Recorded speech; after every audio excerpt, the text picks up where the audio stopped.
Und schon wieder ein neuer Tag auf der Reise unseres Lebens. Wir haben das Gefühl, die Zeit rennt. Leider. Wir sind immer noch in Arizona und halten die Etappen bewusst kurz. Arizona ist wirklich unser erklärter Lieblingsstaat. Für einen Aufenthalt in Flagstaff können wir unser Motel Relax Inn absolut empfehlen. Die Zimmer waren frisch renoviert und liebevoll eingerichtet. Wir wurden sehr nett empfangen und die Lage ist gut, zwar etwas außerhalb, aber immerhin direkt an der Route 66. Wie bei jedem Aufbruch fahren wir aber erstmal an den Anfang der 66. Hier durch Flagstaff führt sie im Übrigen gut 14 Meilen durch. Das ist so viel, wie sie durch ganz Kansas führt. Flagstaff ist ein geschäftiges Städtchen, wie man unschwer an der Rush-Hour erkennen kann. Zur Volkszählung 2020 lebten hier fast 77.000 Menschen, also nicht ganz so klein. Flagstaff liegt übrigens auf gut 2000 Meter Höhe, für uns kaum zu glauben bei den Temperaturen. In Europa würden wir wahrscheinlich frieren auf der Höhe, aber wir haben hier tatsächlich morgens früh schon knapp 25 Grad und das bei sehr geringer Luftfeuchtigkeit. Nicht nur deshalb hält man es hier auch so gut aus. Dafür wird es im Winter wirklich klirrend kalt und das Wintersportgebiet Arizona Snowball ist ziemlich beliebt. Manchmal fällt hier sogar schon im Oktober der erste Schnee.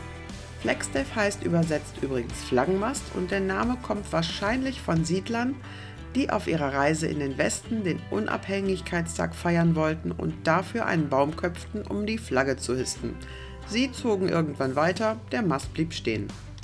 Flagstaff wurde 2001 zur ersten weltweiten Lichtschutzgemeinde, ist Sitz der Northern Arizona University und des Lowell Observatory, in dem an die Entdeckung des Planeten Pluto erinnert wird. Das passierte tatsächlich nämlich auch hier in Flagstaff. Und zum Observatory wollen wir gleich hoch, der Ausblick auf die Stadt wird sehr empfohlen.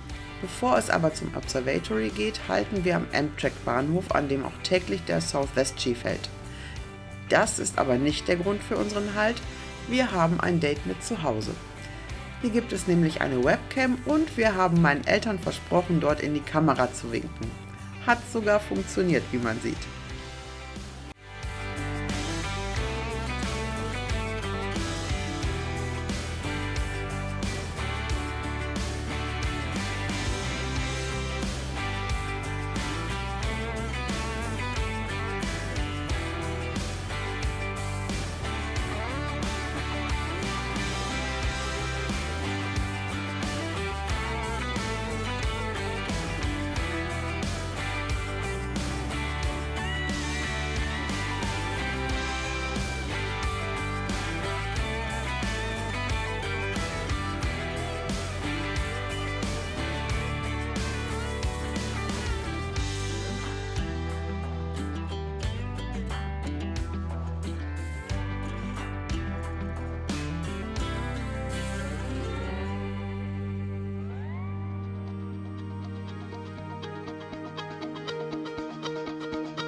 Vom Bahnhof aus begeben wir uns zu Fuß auf die Suche nach dem Schilderwald.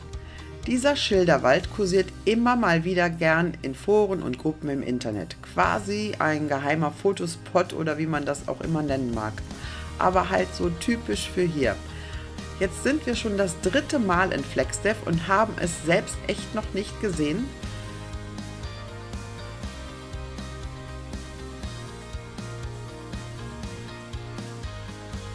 Und der Schilderwald steht an einer Stelle, an der wir schon x-mal vorbeigefahren sind. Unglaublich, uns ist das nie wirklich aufgefallen.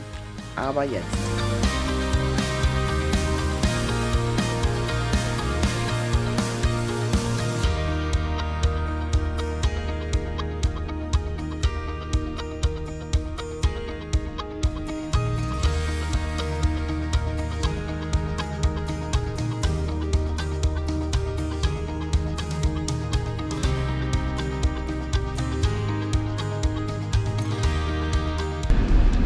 Hey, die Skier. Naja,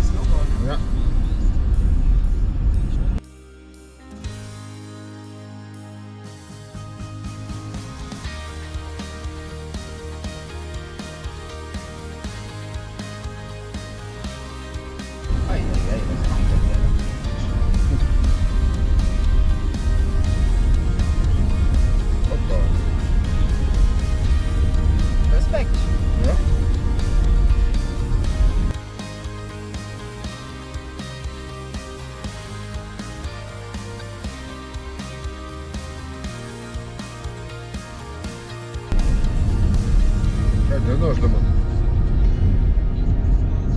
Ja, dazu.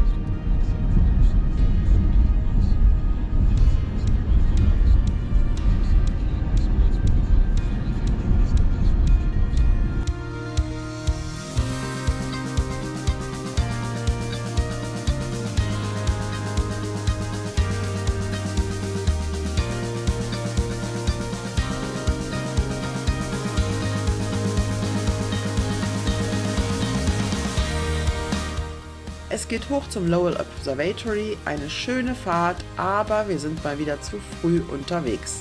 Denn das Observatory hat noch geschlossen. War also nichts mit Pluto gucken. Aber die Aussicht am Scenic Point, die hat sich gelohnt. Danke nochmal an Traveling Robert.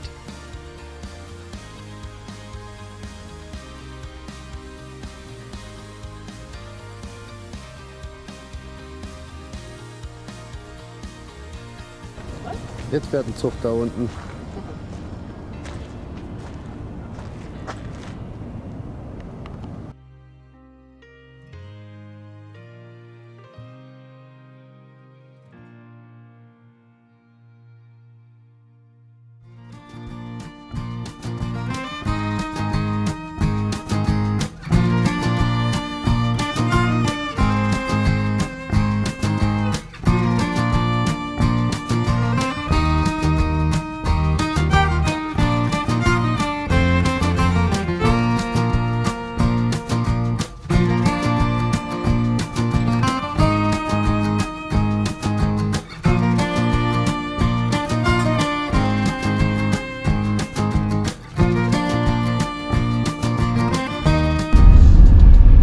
Das ist der San Francisco da oben. Das kann sein.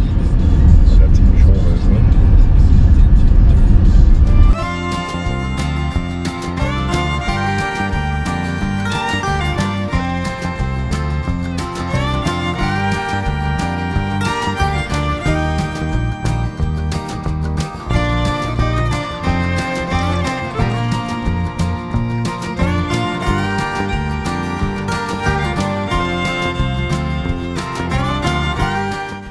Ich war von links gesprochen.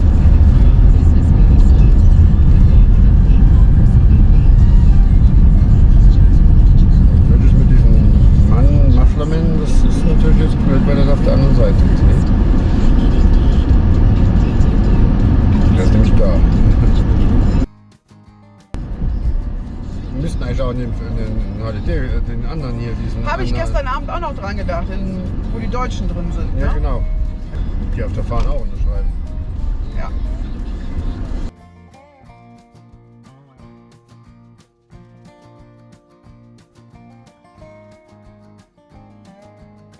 Von hier geht es zum Frühstück ins Galaxy Diner. Eine absolute Empfehlung. Typisch, authentisch, amerikanisch, wie aus einem Film. Eine Institution an der Route 66. Der Empfang war mehr als herzlich und das Essen wirklich super. Für unterwegs gab es dann ausnahmsweise mal kein Coffee to go, sondern wir konnten uns unter fast 100 Milchshake-Varianten dann schlussendlich sogar entscheiden.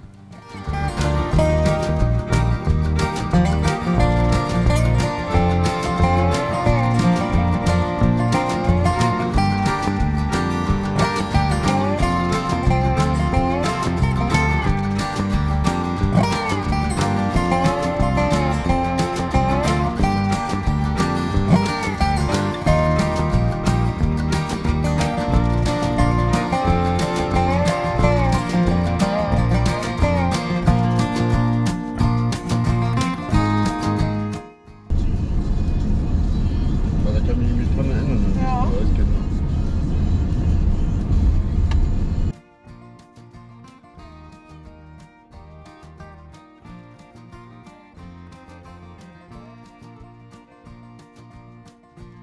Heute liegt wieder eine kurze Strecke vor uns, knapp 80 Meilen. Ziel ist Seligman, der Place to be an der Route 66.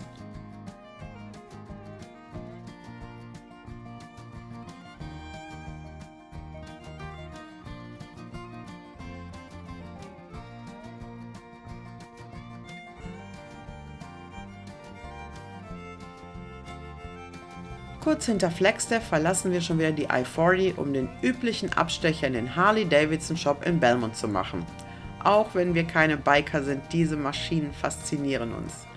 Hier waren wir natürlich auch 2018 und da hing dort ein Nummernschild aus unserer Heimatstadt Neuss. Ob es noch dort ist nach so vielen Jahren? Es ist. Der Shop allerdings ist ziemlich leer, nicht so viele Maschinen zum Bestaunen wie vor 4 Jahren. Der Pandemie geschuldet, wie uns die nette Kassiererin erklärte. Ein Souvenir musste natürlich sein, aber keine Harley.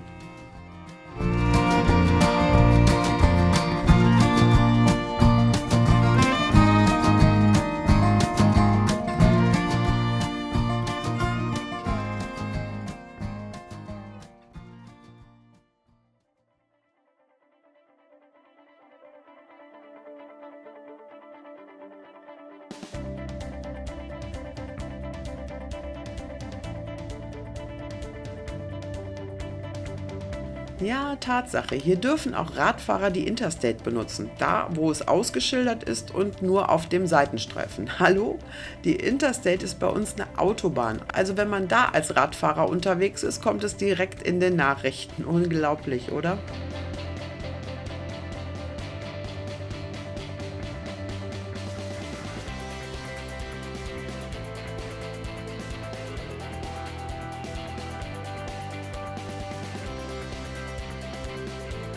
Ganz ehrlich, die landschaftlich schönsten Abschnitte sind hier in Arizona, finden wir. Nicht, weil sie ausgerechnet in Arizona sind, sondern weil sie durch wunderschöne alpine Landschaften führt. Und diese Natur lieben wir ganz besonders. Das Stück kennen wir noch nicht. Nee.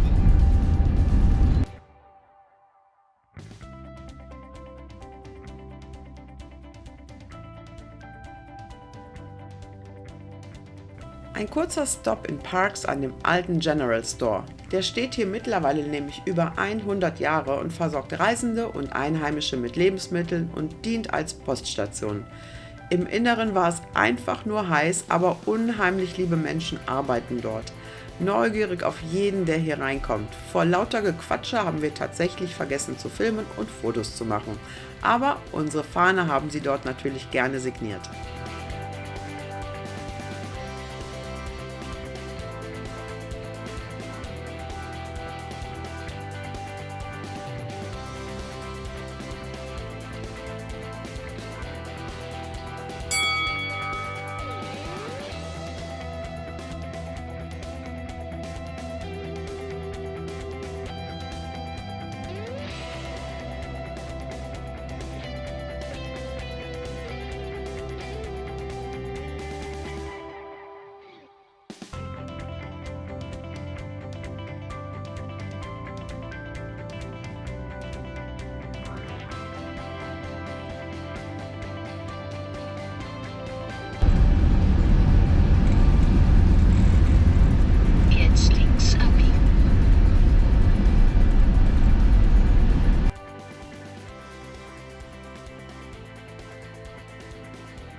Das ist falsch. Ich meine, wir hätten geradeaus gehen, oder? Dann drehe ich und Warte mal, fahr mal noch ein Stück. Stand aber auch nichts Dead End oder so. Nee, nee.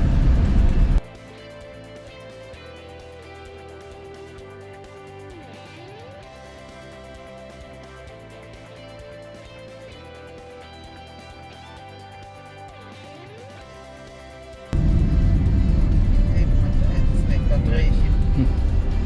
Weil danach ist nur noch Dirt Road. Ja.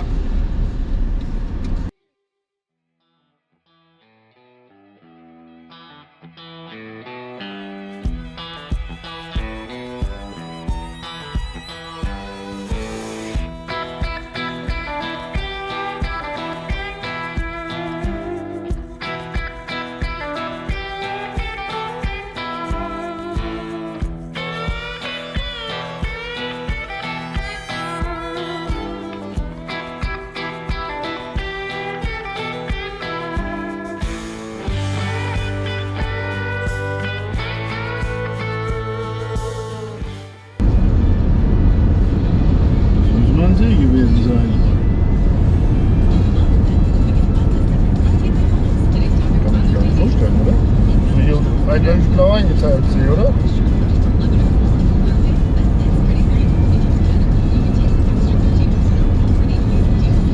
Es passt schon, es ist wie so eine Senke, Ja. ne? Aber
Wir kommen nach Williams zum 3. Mal. 2018 war unser erster Besuch. Wir haben auf der Tour zum Grand Canyon hier übernachtet, genau wie 2019 mit meinen Eltern. Williams war der letzte Ort, dessen Teilstück der Route 66 durch die Interstate ersetzt wurde. Das war 1984 und 1985 wurde die Route 66 offiziell abgeschafft, landesweit, einfach weg. Williams wird oft als das Tor zum Grand Canyon bezeichnet, der ist von hier nur eine gute Autostunde entfernt. Eine der Hauptattraktionen ist die historische Innenstadt, die die Besucher in die Zeit der Route 66 zurückversetzt. Hier finden sich liebevoll restaurierte Gebäude, bunte Fassaden und eine nostalgische Atmosphäre.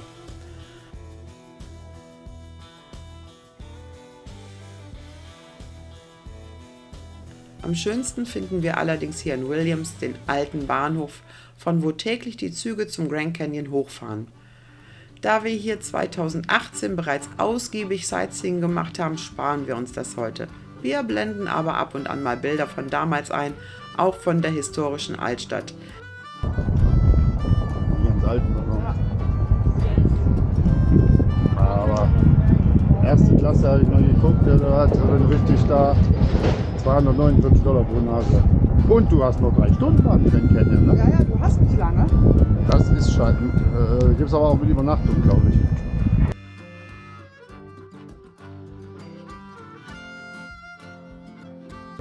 Nee, die Stadt nämlich sonst immer andersrum.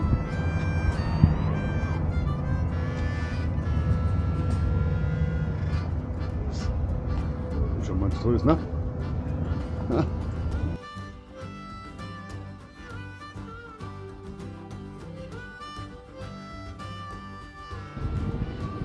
Ja, wir kennen es ja eigentlich nur am Abend, ne? Ja, Wirklich Lust durch den Ort zu schlendern haben wir nicht. Williams ist eine absolute Touristenhochburg und obwohl erst Donnerstag ist, ist es schon recht voll hier.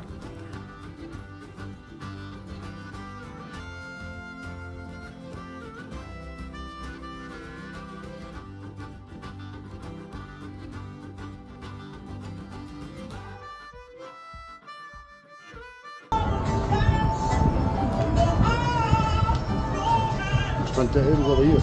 Ja. Ich vermute mal, dass sie das Auto abends rübersetzen. Eigentlich halten wir nur noch mal in Williams, weil es hier gleich 2 Stempel in unserem Passport gibt. Und weil wir endlich mal das kleine Museum Pete's Gas Station sehen wollen. War die letzten beiden Male entweder schon oder noch zu. Also nichts wie hin. Und was soll man sagen, es hat sich nicht wirklich gelohnt. Klar, einige sehenswerte alte Stücke, aber die, sagen wir mal, Dame hinter dem Tresen war so unfreundlich und blaffte jeden an, da sind wir lieber wieder schnell raus, bevor wir noch die nächsten Opfer wurden. Ganz ehrlich, Williams ist nicht so unsere Welt. Klar, die Menschen leben hier vom Tourismus. Nur hier haben wir das Gefühl, dass die Route 66 ein bisschen als Mittel zum Zweck missbraucht wird. So wirklich identifizieren scheinen sich die Besucher nicht mit der Mother Road, wie man es von anderswo kennt. Eher hat man das Gefühl, man wird irgendwo an jeder Ecke übers Ohr gehauen.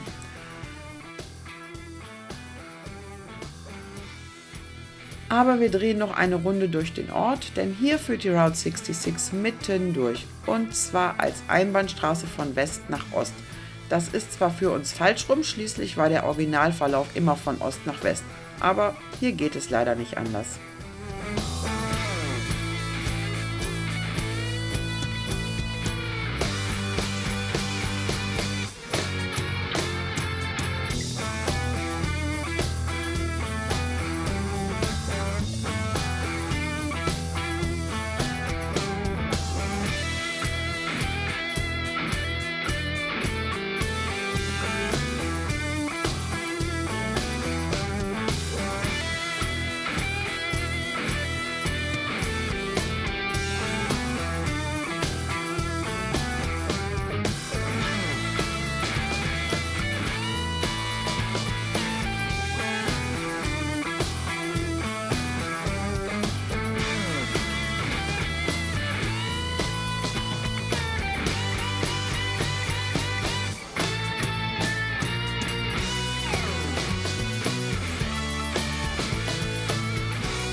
Und dann war es das endlich mit Williams. Wir fahren weiter in die richtige Richtung, gehen Westen, unserem heutigen Ziel Seligman entgegen.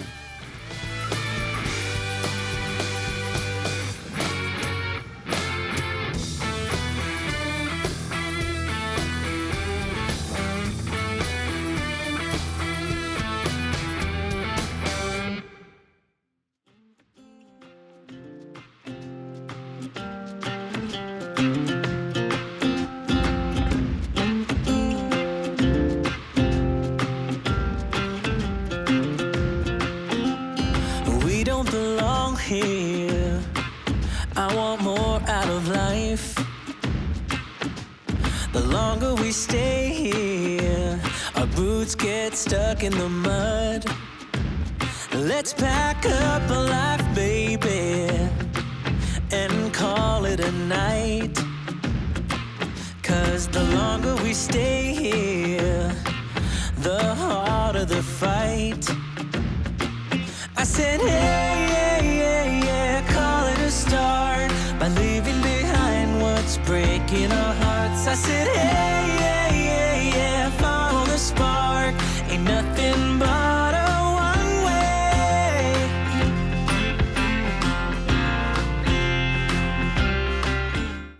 Wir fahren durch den mittlerweile verschlafenen Ort Ashford, ursprünglich als Versorgungspunkt für die Eisenbahn gegründet, die die Region durchquerte.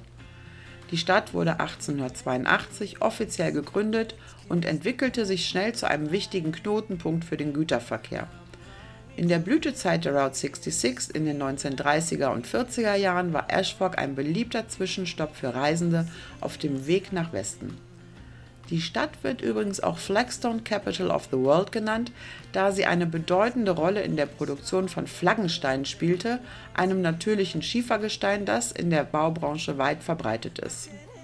Obwohl Ashford vielleicht nicht so bekannt ist wie einige andere Städte entlang der Route 66, bietet sie dennoch Gelegenheit, die Geschichte und den Geist dieser legendären Straße zu erleben. Aber großartig rumspazieren möchten wir nicht mehr, denn es ist wahnsinnig heiß geworden und wir sind froh, wenn wir wieder im Auto sind, auch wenn die Aircondition langsam aber sicher an ihre Grenzen stößt.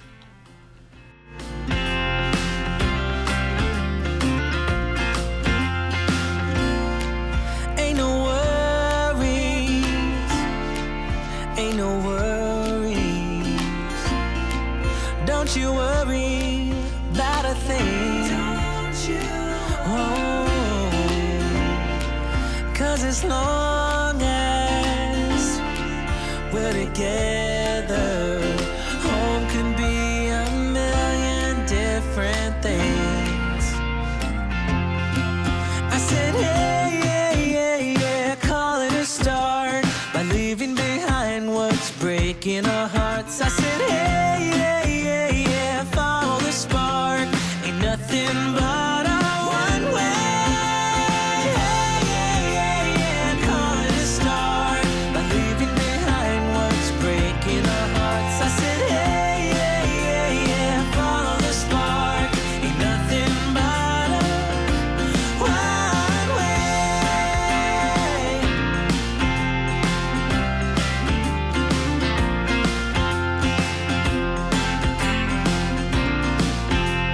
Ain't nothing but a one way.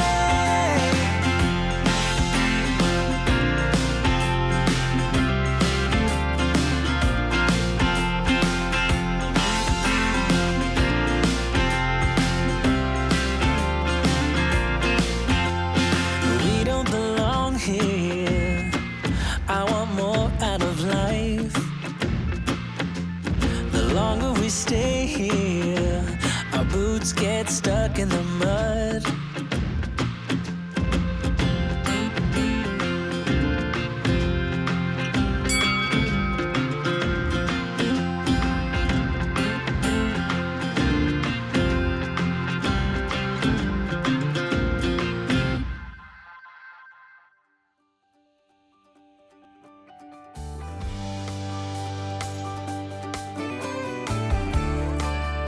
Den versteckten Sheriff sieht man hier im Übrigen öfter. Für uns kein Problem. Und auf der ganzen Strecke und auch bei vorherigen Aufenthalten hat uns bisher nie jemand angehalten. Die Route 66 führt uns durch eine sehr einsame Landschaft. Kaum zu glauben, dass das mal eine Hauptreiseroute war. Aber hier begegnen uns auch wieder die Mini-Reime auf kleinen roten, aufeinanderfolgenden Schildern mit weißer Schrift. In Illinois haben wir sie ja auch schon entdeckt. Was es damit auf sich hat? Nichts weiter als ein Werbetrick einer Firma für bürstenlose Rasiercreme, Bomber Shave, und heute irgendwo Kult. Die Firma gibt es heute natürlich nicht mehr, eine lange Geschichte, aber so bleibt sie irgendwie heute auch noch unvergessen. Pretend no more, 'cause for as long as I remember, it's been stuck inside my mind. You can't ask me to surrender when reaching for the dream keeps me alive.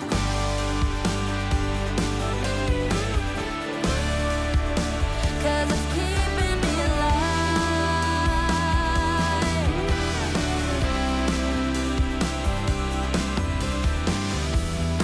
And I say it might take me nowhere.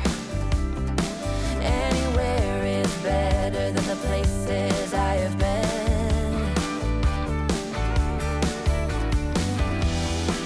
Sunsets in my rearview mirror, a projection of my old life faded.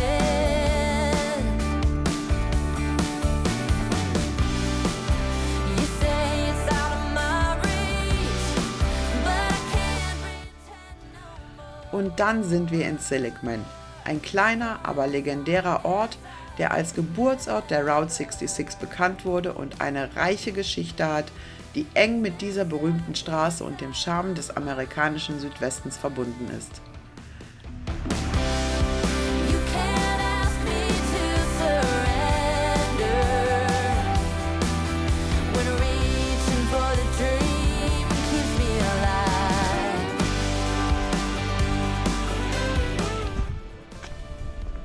Das ist Seligman Downtown.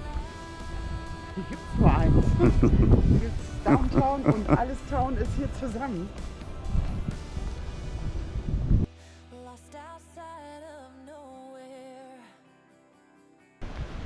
Autos.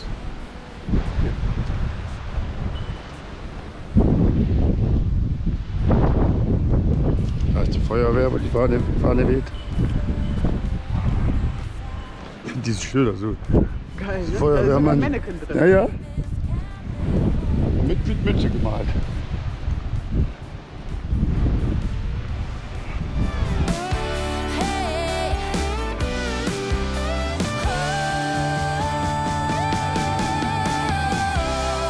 For as long as I remember, it's been stuck inside my mind. Hier noch welche wohnen. Ich glaube es bald nicht. Schade eigentlich.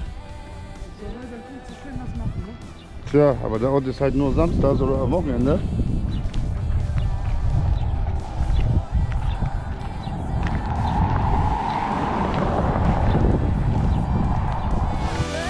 It's been stuck inside my mind. You can't ask me to surrender. When reaching for the dream keeps me alive.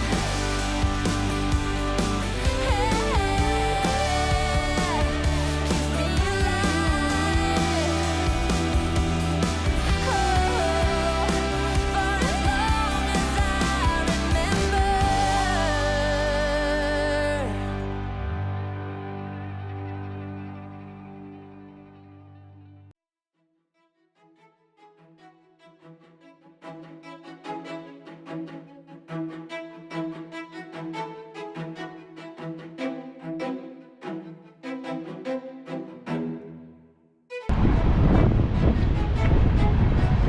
Die haben wir auch schon Fotos. Mhm.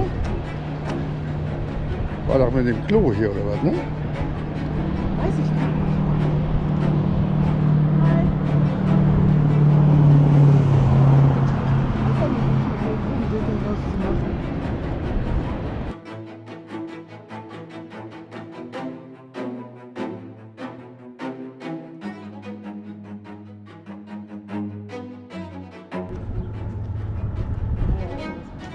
Da ist diese Black.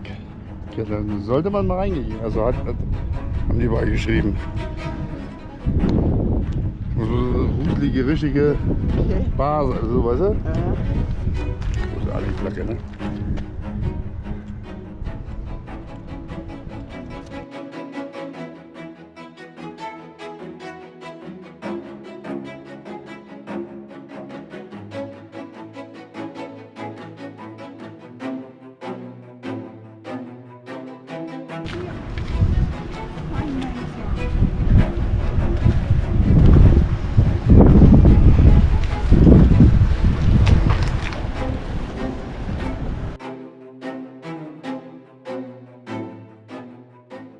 Die Stadt Seligman hat sich bewusst dafür entschieden, den Geist der Route 66 lebendig zu erhalten.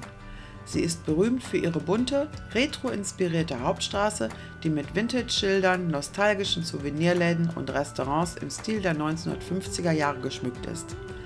Das Flair der Route 66 ist allgegenwärtig und die Bewohner von Seligman haben es sich zur Aufgabe gemacht, diese Tradition zu bewahren. Und sie leben sie. Nachdem 1985 die Route 66 abgeschafft wurde, widmete 1987 der Bundesstaat Arizona aufgrund der Bemühungen der Handelskammer von Seligman die alte US Route 66 von Seligman als historische Route 66. Diese Widmung wird den Erhalt des längsten verbliebenen Abschnitts der alten Route 66 in den Vereinigten Staaten sicherstellen. Through their lives, a game they play, 1,000 miles of sadness. I can be with you wherever, stay at home or in a foreign land. I can stay like this forever, 'cause I got the world in my hand. Don't you worry about tomorrow. Let's stay up until the morning light. Let the sun take care of you.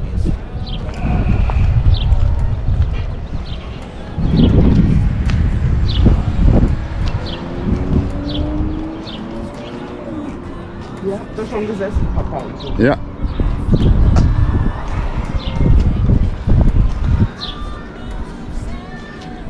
Wenn es jetzt nur geht, muss zuerst rein. Und dann ein bisschen später zu. Ach so. Ja.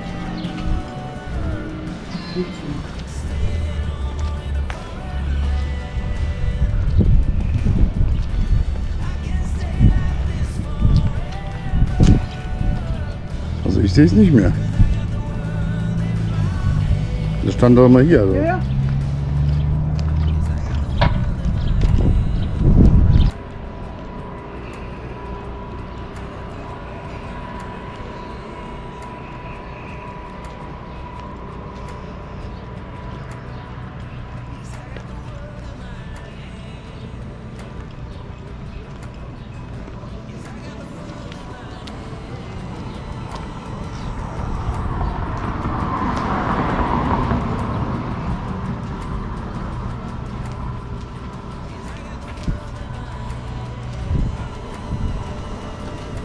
Ah, hier.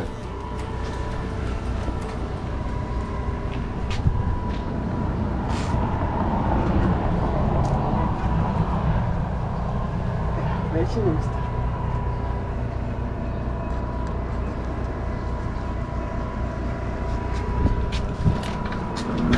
Oh. Mein Gott. Was ist denn?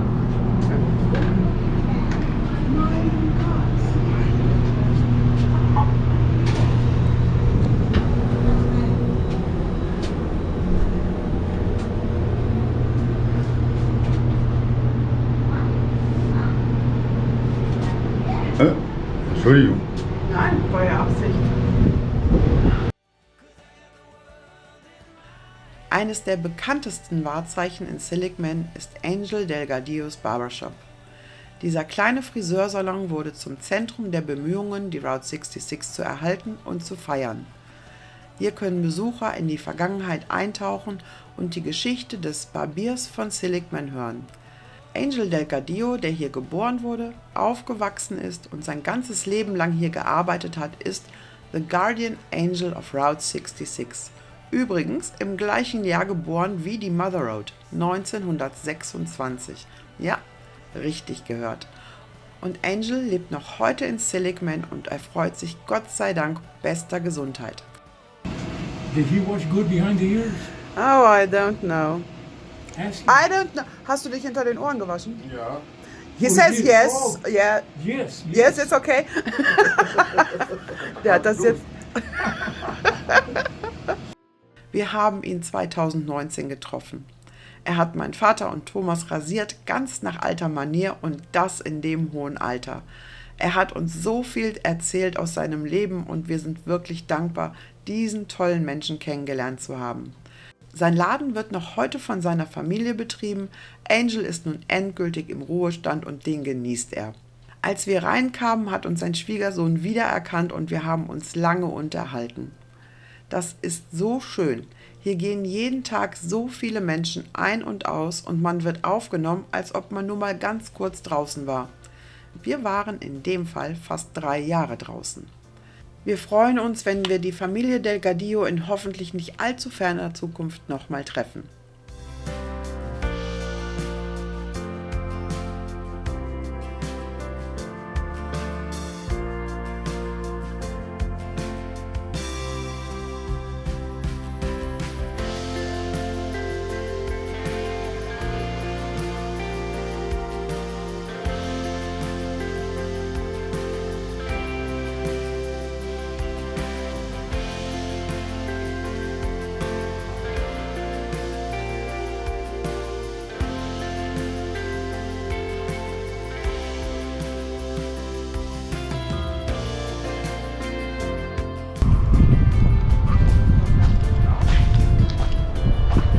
No drugs, no smoking.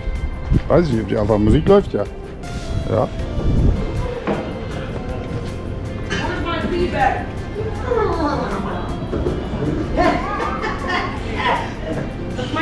Schon die Einheimischen besoffen um die Zeit am Tisch.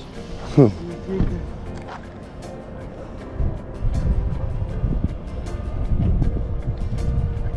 gruselig fand ich da drin jetzt nicht. Na, gruselig war es nicht.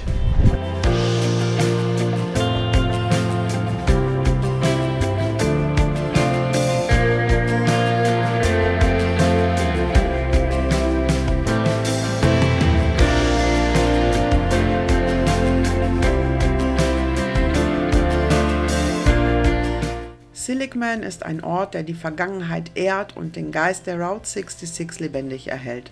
Es ist ein Muss für Reisende, die sich für die Geschichte der amerikanischen Straßenkultur interessieren und den Charme der alten Mother Road erleben möchten. Und noch eine Institution ist Pflichtprogramm in Seligman: Westside Lilos. Lilo hat vor vielen Jahren einen amerikanischen Soldaten namens Pat in Deutschland kennen und lieben gelernt und ist von Wiesbaden hierher nach Seligman gezogen. Bei Lilo gibt es neben amerikanischen Leckerbissen auch noch gute deutsche Küche und Kuchen. Dafür ist sie weit bekannt. Und auch hier hat man uns wiedererkannt und wir wurden von Bridget, der Kellnerin, so herzlich begrüßt wie alte Freunde. Lange haben wir mit Lilos Mann Pat gesprochen und gelacht, ein herzlicher und freundlicher Mensch, und er hat sogar ein bisschen Deutsch mit uns gesprochen. Übrigens einer unserer liebsten Momente on Route 66, die diese Reise so geprägt haben. Pat verstarb leider etwa 3 Wochen nach unserem Besuch.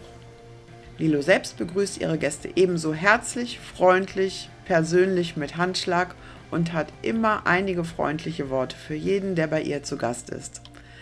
Wir hatten 2019 Autokennzeichen mitgebracht und ihr Geschenk. Sie hat sich total über das Mitbringsel aus der alten Heimat gefreut und die Kennzeichen hängen hier noch. Durch Zufall saßen wir genau an dem Tisch davor. Ja, Seligman ist schon wieder so ein kleines Heimkommen.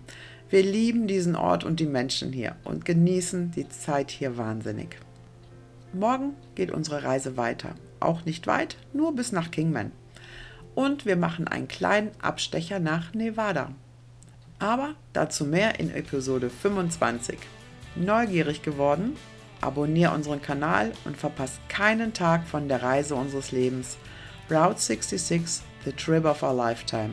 Und wenn es dir gefallen hat, dann lass noch einen Daumen da. See you next week.